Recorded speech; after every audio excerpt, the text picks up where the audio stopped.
कल 5% से ज्यादा टूटने के बाद क्रूड में आज हल्की तेजी के साथ हो रहा है कारोबार। ब्रेंट $102 के ऊपर और एमसीएक्स क्रूड में 7,500 रुपए के आसपास कारोबार। सोने में खरीदारी लौटी। एमसीएक्स पर सोना 150 रुपए से ज्यादा की मजबूती के साथ 51,750 रुपए के पास। कॉमेक्स पर सोना $1,930 के ऊपर। चांदी में भी अच्छी खरीदारी, करीब 200 रुपए की मजबूती के साथ 66,500 रुपए के पास भाव। कॉमेक्स पर चांदी $24.5 के पास। फेड के सख्त बयान से शुरुआती कारोबार में दिखा था दबाव। लेड को छोड़ आज सभी मेटल्स पर दबाव। निकेल 3% से ज्यादा टूटा। एल्युमिनियम 275 रुपए तक फिसला। जिंक 350 रुपए के करीब। रिकॉर्ड स्तरों के पास सीमित दायरे में हो रहा है कॉटन में कारोबार। एमसीएक्स पर 43,600 रुपए के करीब भाव। अंतर्राष्ट्रीय बाजार में 11 साल के बेहद करीब भाव। हल्दी की कीमतों में आज जोरदार तेजी। 3% से ज्यादा की मजबूती के साथ 9,800 रुपए के करीब भाव। जीरा 23,000 तो धनिया 13,000 के बेहद करीब।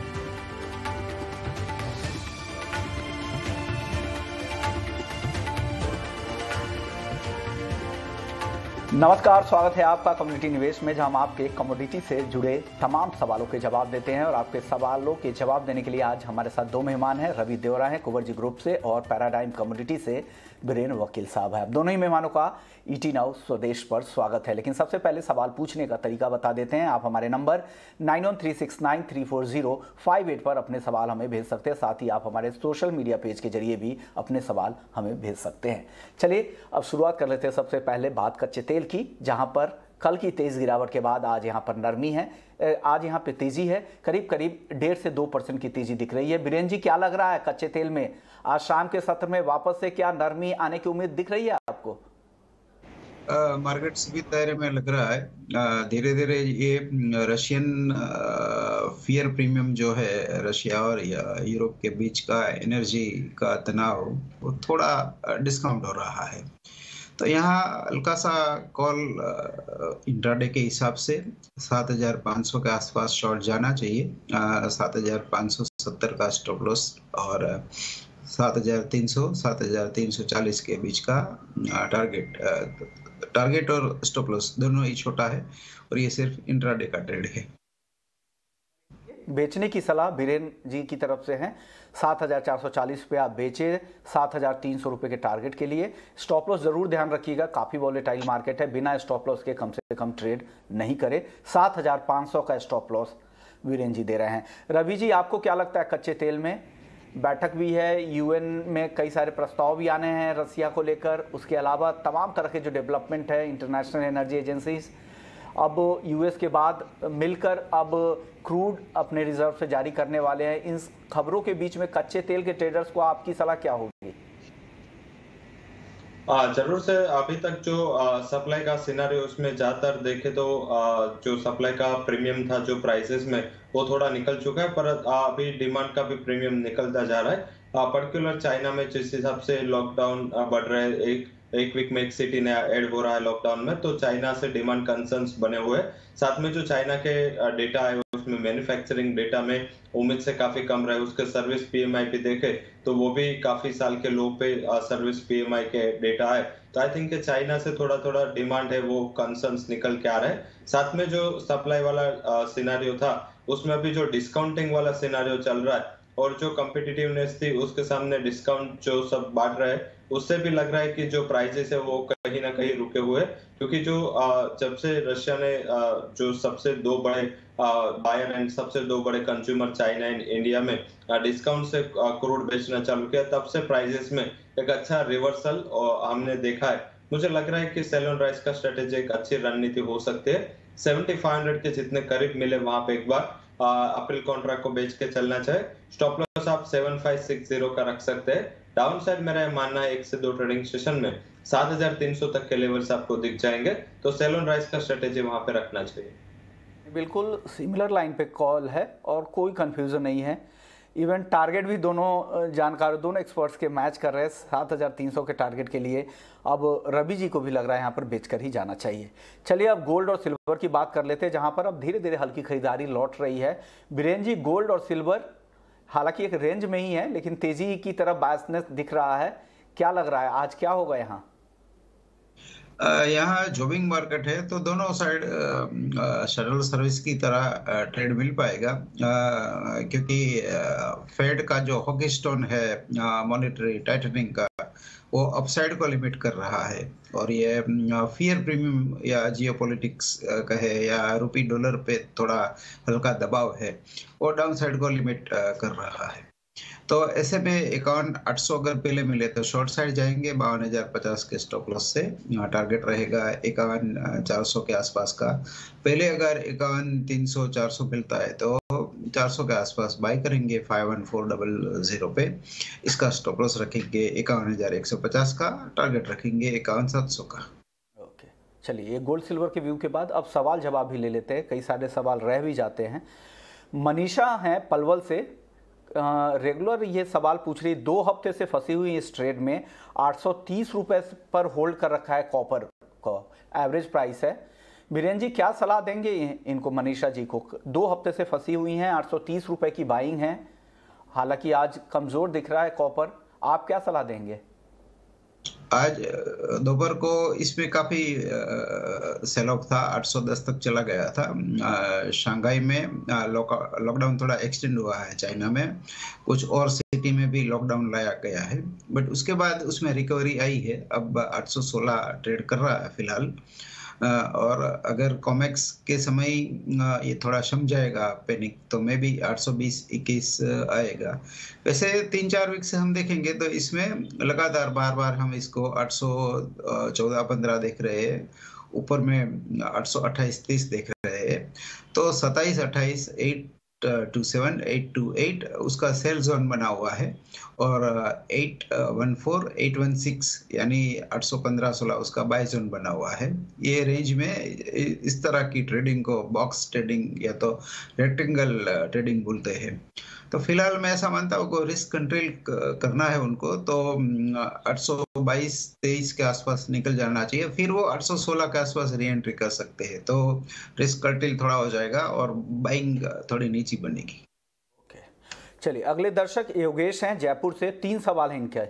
कॉपर 2 लॉट है, 818 का लॉन्ग इन्होंने कर रखा है, क्रूड 7,442 पर लॉन्ग है, और साथ ही सोने चांदी पर जाना चाह रहे हैं। रवि जी क्या सलाह देंगे? सबसे पहले कॉपर पर बताइए, 818 की लॉन्ग है। मुझे लग रहा है कि वहां पे थोड़ा जैसे आगे बीरेन जी ने बताया, थोड़ा एक रेंज बाउंड ट्रेंड है बिटवीन 800 to 830। तो आई थिंक मेरा आज स्ट्रेटेजी उसमें जिस हिसाब से चाइना के न्यूज का जिक्र मैंने पहले किया, साथ में देखे तो अभी जो धीरे धीरे पर्टिकुलर डिमांड को लेकर कंसर्न्स खड़े हो रहे हैं, एंड कॉपर ऐसी कमोडिटी नहीं जिसमें कोई सप्लाई का बड़ा कंसर्न है, तो मुझे लग रहा है कि कोई भी उछाल मिलता है 820 से 822 तक तो आपको एक बार प्रॉफिट बुक कर लेना चाहिए। ज्यादा पोजीशन होल्ड करने से इतना बड़ा गेन मैं एक्सपेक्ट नहीं कर रहा। मेरा आज रिकमेंडेशन भी मैंने सेल का दिया 822 के करीब, एंड मैंने 830 के स्टॉप लॉस के साथ ये सेल का रिकमेंडेशन 806 के टारगेट के लिए दिया है। तो बेसिक जो फंडामेंटल चेंज हो रहे हैं अकॉर्डिंग टू दैट मुझे लग रहा है कि वहां पे एक करेक्शन आना चाहिए, तो आप ये करेक्शन के लिए वेट ना करें और 821-22 के करीब अपना प्रॉफिट बुक कर ले। आप ये लेवल से आपका जो स्टॉप लॉस है वो 810 के करीब बना के पोजीशन 821-22 के लिए होल्ड कर सकते हैं, वहां पे एक बार एग्जिट का कॉल ले लें। ओके, क्रूड 7,442 की लॉन्ग है, क्या करे रवि जी? हाँ, क्रूड में मुझे लग रहा है कि यहाँ पे आपको एक बार एग्जिट हो जाना चाहिए, आपके प्राइस के करीब ही चल रहा है तो ज्यादा लॉस नहीं होगा। लग रहा है कि एक बार थोड़ा वीकनेस आपको इवनिंग सेशन या कल के सेशन में देखने को मिले, तो अभी जो आपका लेवल स्पेसिफिक बात करें तो 7,455 7,460 के करीब एक बार आप एग्जिट कर ले उसमें से। डाउन साइड मुझे लग रहा है कि क्रूड में एक फॉल आ सकता है, जो हमने पहले भी बात की 7300 तक, तो आई थिंक आपका लॉन्ग है और प्राइस में ज्यादा लॉस नहीं हो रहा है, तो आप 7,455 के करीब एक बार एग्जिट कॉल ले सकते हैं। अगर अभी स्टॉप लॉस लगाना है तो 7400 का स्टॉप लॉस रखे, एंड जो कुछ भी उछाल मिलता है टूवर्ड्स 7455 तो वहां पे एक बार एग्जिट कर ले। और गोल्ड और सिल्वर पर क्या, योगेश जी का गोल्ड और सिल्वर पर भी सवाल था, उसमें क्या करे योगेश जी? हाँ, सिल्वर में मुझे लग रहा है कि एक अच्छा यहाँ से अपॉर्चुनिटी है, क्योंकि हमने लगातार 3 ट्रेडिंग सेशन से देखा है कि गोल्ड के सामने सिल्वर आउट परफॉर्म कर रहा है। गोल्ड क्यों अंडर परफॉर्म कर रहा है? क्योंकि वो डॉलर एंड बॉन्ड यील्ड के बीच में फंसा है, क्योंकि बॉन्ड यील्ड बढ़ना उसके लिए नेगेटिव है, डॉलर इंडेक्स बढ़ना उसके लिए नेगेटिव है। हालांकि आज जो बॉन्ड यील्ड नीचे आई है 2.63 के लेवल से 2.56 आई है, तो मुझे लग रहा है कि आज उसका एक सेंटिमेंट सपोर्ट प्राइसेस को मिल रहा है, तो वहां पे एक बार ट्रेड अवॉइड करें। शायद आप डिप पे या सेकंड हाफ में मंथ के 7 बजे के बाद कोई उसमें डिसेंट पोजीशन ले सकते। 7:30 बजे वहां के फाइनेंस सेक्रेटरी मींस के ट्रेजरी सेक्रेटरी येलेन की स्पीच है, उसके बाद उसमें हम कोई कॉल लेंगे। सिल्वर में मुझे लग रहा है कि ये बाइंग का अपॉर्चुनिटी है। आप लेवल स्पेसिफिक ध्यान रखें, 66,200 के करीब आज मैंने खरीद के भी उसमें सलाह दी है। मुझे लग रहा है कि 67,400 तक के टारगेट आपको सिल्वर में दिखने चाहिए। 65,610 का एक स्टॉप लॉस पे मैं रिकमेंड कर रहा हूँ। तो अगर आपकी कोई पोजीशन है नहीं और आप नई पोजीशन बनाना चाहते हैं तो आप सिल्वर में बाई की अपॉर्चुनिटी देख सकते हैं। ओके, चलिए इसके हैं इंदौर से, नेचुरल गैस और सिल्वर मिनी में क्या करें? वीरेंद्र जी क्या सलाह देंगे नेचुरल गैस और सिल्वर मिनी में?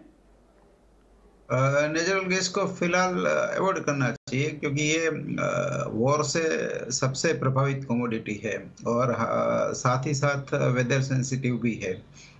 समर आ रहा है यूरोप में, तो इसकी रेंज थोड़ी वाइड हो जाएगी। चांदी थोड़ा बार्गेन हंटिंग किया जा सकता है 66,200 के आसपास। मिनी अप्रैल के हिसाब से मैं ये लेवल दे रहा हूँ, जिसकी आप अपसाइड में टारगेट 66,900 टू 67,000 रख सकते हो। स्टॉप लॉस आपको 65,700 का रखना चाहिए।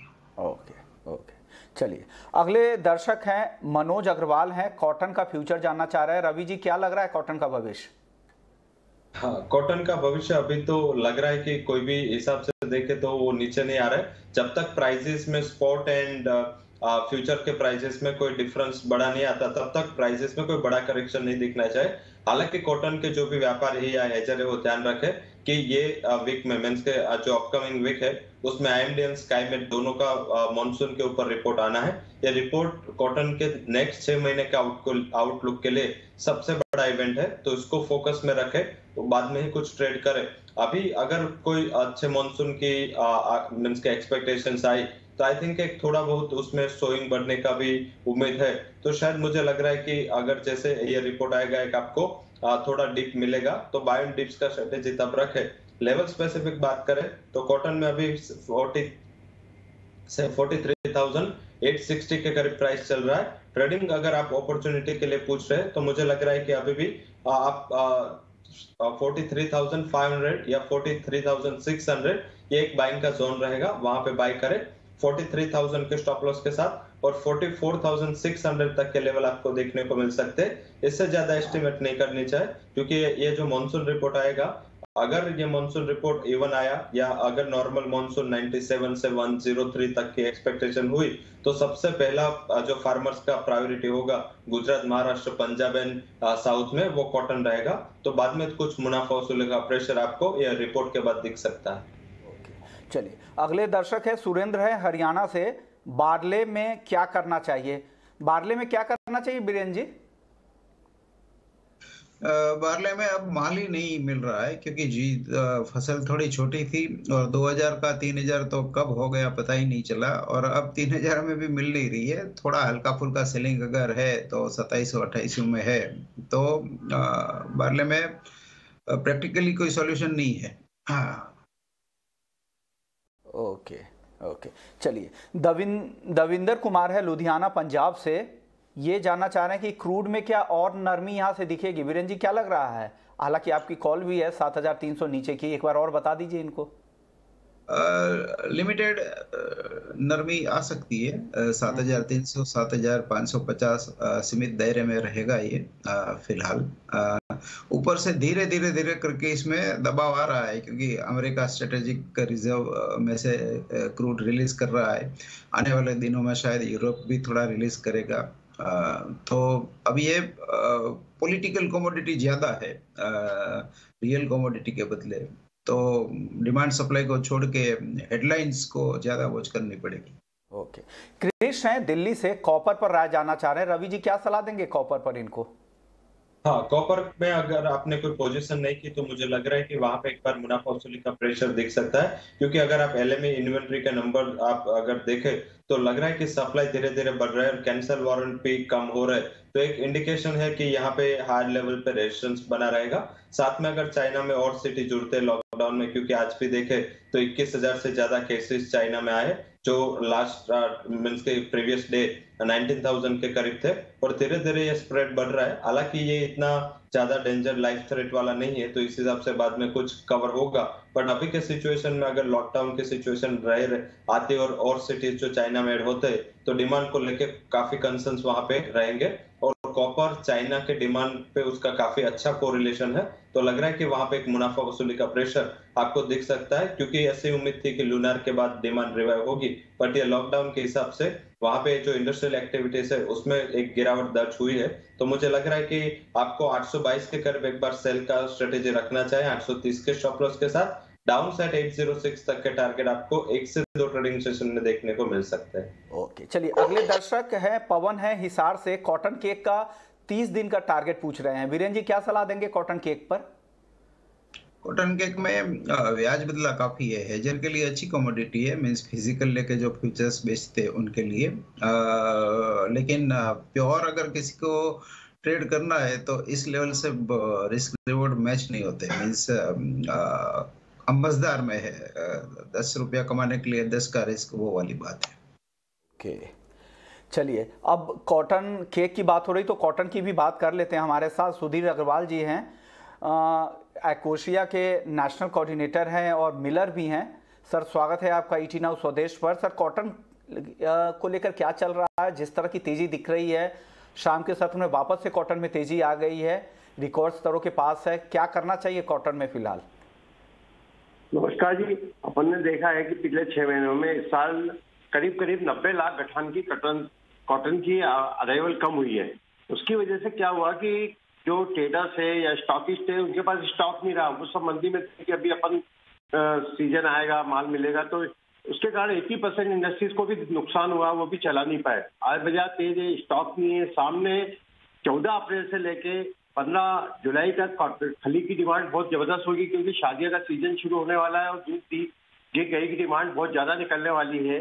उसके कारण कॉटन सीड ऑयल केक में बहुत तेजी बनने वाली है। अगर अपन मई वायदा देखते हैं तो मई वायदे में 1 लाख टन की क्वाई खड़ी हुई है। इसका मतलब स्टॉकिस्ट या वायदे वालों को भी लगता है कि आगे बाजार तेज रहेगा। दूसरी बात, अगर अपन देखते हैं कि 21 लाख बोरी का स्टॉक एनसीडीएक्स में पड़ा हुआ है, जो 21 लाख बोरी का स्टॉक एनसीडीएक्स में पड़ा हुआ है, ये 6% तेल की खली है, ये फिजिकल में चलती ही नहीं है। इसका उठाव कब होगा? आखिरी में होगा। तो कुल मिला के हमें ऐसा लगता है कि कॉटन सीड ऑयल केक में बाजार को लेके चलना चाहिए। इसमें काफी अच्छी तेजी लोगों को मिलने वाली है, क्योंकि स्टॉक नहीं लोगों के पास। आज अगर ट्रेडर्स के पास भी स्टॉक नहीं, किसी भी लोगों के पास स्टॉक नहीं, अगर मेरी बात होती है पूरा ऑल ओवर इंडिया में, तो पुराने पिछले साल के मुकाबले अपने को सिर्फ 15% 15 से 20% का स्टॉक है। और दूसरी बात, अभी 6 महीने तक नई फसल, अक्टूबर के पहले कोई भी नई फसल नहीं आएगी। अभी अप्रैल मई में अभी बिजाई शुरू हुई है। अब कैसा मानसून रहता है, क्या रहता है, उसके ऊपर डिपेंड करता है। अगर अपन देखते हैं कपास के ऊपर भी अपन देखते हैं तो रुई भी आज 44,000 हो गई, लाइफ टाइम हाई हो गई। पिछले साल अपन ने 5600 रुपए कॉटन कपास का भाव देखा था, इस बार 14,000 रुपए तक पहुंच गया। आज अराइवल सिर्फ 30-32 की रह गई। टोटल 2 करोड़ 32 लाख की अराइवल हुई है अभी तक, जबकि हो जाने चाहिए 3 करोड़ 20 से 30 लाख रुपए की, 30 लाख भैंस की। तो कुल मिलाकर अगर अपन देखते हैं कि इस बार स्टॉक की कमी के कारण आगे 6 महीने की शॉर्टेज बनी रहेगी खली में, और आगे मेरा ध्यान है कि बहुत तेजी बनना चाहिए। जैसे आज 31,500 रुपए का वायदा चल रहा है, इसमें कभी भी एकदम जंप बहुत अच्छी तरह से आ जाएगा। लेकिन इस भाव पर क्या बायर है क्या? इतने ऊपर अगर भाव जाएंगे तो क्या बायर मिलेंगे? क्या सब्स्टिट्यूट नहीं ढूंढेंगे लोग? नहीं, सब्स्टिट्यूट का मतलब भी जैसे ये 3100-3200 रुपए सिर्फ एनसीडीएक्स की खली चली है, जो कि 6% खली है, जो कि हाजिर में खली ये नहीं चलती है। हाजिर की खली का भाव 4200-4400 रुपए में चली है, जिसका कि 9 से 10% तेज रहता है। ये खली तो बहुत रिजेक्टेड खली होती है, ये तो बहुत कम चलती है। इसके अंदर भी कुछ शिकायत पर किस तरह के कौन खरीद रहा है उस भाव पे? 4200 के ऊपर कौन खरीद रहा है कॉटन के? फिजिकल में वही चलती है। ये जो इंसीडेंस की खली है फिजिकल में चलती ही नहीं है, ये तो आखिरी में जब होती है मिक्सिंग में जाएगी इसके। ओके, तो सर सुधीर जी, सर मेरा सवाल ये था कि क्या बायर हैं इन स्तरों पे जो मैं डेली बायर है। खली में 4 लाख बोरी पर डे की डिमांड है पूरे ऑल ओवर इंडिया में। एक्चुअल में प्रॉब्लम ये है कि अगर अपन किसी भी जानवर को खली नहीं खिलाते तो वो दूध नहीं देता है, फैट नहीं बेचता है, घी नहीं बेचता है। सबसे बड़ी बात है कि इसका कोई अल्टरनेट नहीं है। अगर कुछ दूसरी चीज खिलाते हो तो उसका कोई उसको फायदा नहीं मिलता। अगर मान लो पड़ा 4,000 रुपए की खली खिलाता तो उसको 6,000 रुपए का रिटर्न मिलता है। इसमें हमने भी इतने साल हो गए, इसका रिटर्न नहीं मिलता दूसरी चीज खिलाओ तो। खली के अलावा कोई अल्टरनेट नहीं है। ये बोल रहे हैं कि 4,200 हाजिर में भाव है, क्या इन स्तरों पर क्या बायर हैं? क्या आपका सेंस क्या कह रहा है वीरेन जी? हाँ, ये थोड़ा डिबेटेबल इश्यू है, क्योंकि हमको जब प्रोटीन मार्केट देखना होगा तब हमको रेव डीओसी, सोया डीओसी, कैटल डीओसी सब देखना चाहिए। और फिलहाल ऐसा लग रहा है कि फिजिकल में हैंड टू माउथ बाइंग आ रही है, इतनी ज्यादा रिटेल काउंटर पे नहीं दिख रही है। मुझे ऐसा लग रहा है कि मेज पे काफी लोग चले गए। मेज का जो पशुधन जिसको हम बोलते हैं ना, जिसमें मिला जुला रहता है, क्योंकि इसकी कॉस्ट काफी इफेक्टिव है। ओके। और कॉटन को लेकर क्या लग रहा है? कॉटन के जिस तरह के दाम बढ़ गए, अब काम करना मुश्किल हो रहा है। कई सारे मिलर से भी बात हुई और जो भी इंडस्ट्री के लोग हैं वो लोग भी परेशान हैं। बोला कि किसी को फायदा नहीं हो रहा है इस भाव में। इंटरनेशनल मार्केट भी तेज है, अब अपना इंडिया का मार्केट भी प्रीमियम पर है। आपको क्या लग रहा है बीरेन जी यहाँ से कॉटन में? इस भाव पे स्पिनर भी लॉस में है, मिलर भी लॉस में है, दोनों लॉस में है। ओके, चलिए, ऐसा इशू है। अब महंगाई तो हर कमोडिटी की ओर पास ऑन हो रही है, तो डेफिनेटली उसका असर यहाँ पर कॉटन कीमतों पर भी देखने को मिल रहा है। शुक्रिया सुधीर जी, आगे भी आपसे बात करेंगे और अपडेट लेते रहेंगे। आपने वक्त निकाला उसके लिए बहुत बहुत शुक्रिया सर। चलिए, कुछ और दर्शक सवाल भेज रहे हैं, उनका सवाल लेना जरूरी है। मुकुंद है दिल्ली से, धनिया का आउटलुक जानना चाह रहे हैं। क्या सलाह देंगे कोरिएंडर में रवि जी इनको? लगातार कोरिएंडर में जो तेजी है वो बनी हुई है। पर्टिकुलर थोड़ा हायर लेवल से प्रॉफिट बुकिंग आया है, बट मुझे लग रहा है कि प्राइसेस अभी भी सस्टेनेबल है। बाय एंड डिप्स की स्ट्रेटेजी रखे। हमने जो फाइनेंशियल ईयर का शो किया उस दिन धनिया 10,700 था, आज 13,000 के ऊपर चल रहा है। मींस कि within a fraction of 1 week इतना ज्यादा तेजी आ चुका है, तो यहाँ पे कंसोलिडेशन जरूरी है। मुझे लग रहा है कि लेवल स्पेसिफिक अगर आपको वो डिप मिलता है 12,500 12,400 के करीब, तो वहां पे आप एक बार बाइंग की अपॉर्चुनिटी ले सकते हैं with a strict stop loss of 12,000।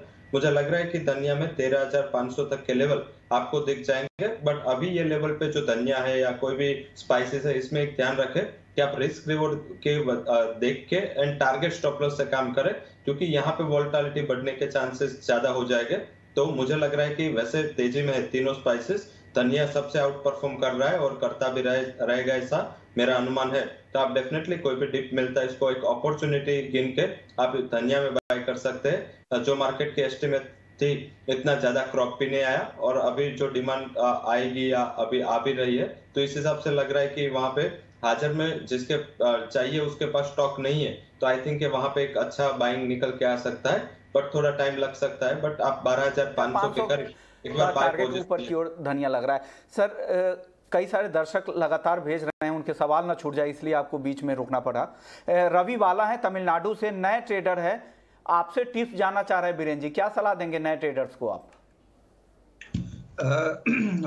हर लोगों की अपने अपनी रिस्क प्रोफाइल, अपने अपनी रिस्क टॉलरेंस है, तो खुद ज्यादा होमवर्क करे और अपनी रिस्क प्रोफाइल के हिसाब से कमोडिटी आइडेंटिफाई करनी चाहिए। जैसे नेचुरल गैस एक्सट्रीमली रिस्की है, एल्यूमिनियम थोड़ी कम रिस्की है, कॉपर उससे भी कम रिस्की है।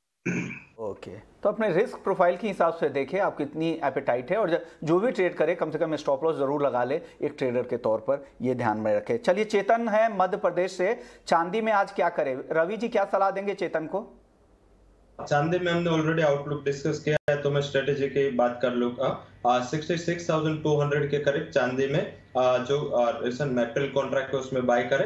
67,400 का मैं टारगेट रिकमेंड कर रहा हूँ, और 65,610 का आप स्टॉप लॉस लगाए। मुझे लग रहा है थोड़ा जो बॉन्ड यील्ड में गिरावट आई है, तो उससे शायद चांदी को एक अच्छा बाइंग सपोर्ट मिल सकता है।